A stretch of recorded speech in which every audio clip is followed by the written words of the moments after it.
günstig mal am Wochenende die Eltern in der Heimat besuchen oder einfach mal einen Plan B haben, wenn die Bahn mal wieder streikt oder einfach mal ganz spontan in den Urlaub fahren. Ja, das wird jetzt bald eher etwas komplizierter, denn das Thema Fernbusbahnhof am Breslauer Platz, das ist schon lange ein Diskussionsthema.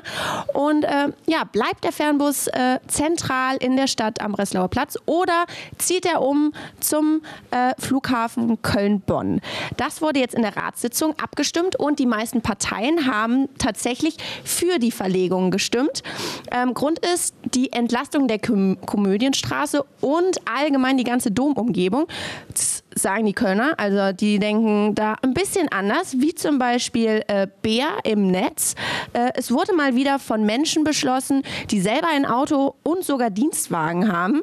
An die jungen Leute und all die anderen wurde nicht gedacht. Der Fernbus gehört in die Stadt, also zentral an den Breslauer Platz. Oder Michael schreibt: Super Entscheidung, da machen wir Köln echt interessant für Touristen. Erst 6 oder 8 Stunden Busfahrt, dann noch 25 Minuten mit der S-Bahn ins Zentrum. Ohne Worte. Ja, das geht dann ganz easy und dennoch steht fest, dass im November der Zwangsumzug stattfindet.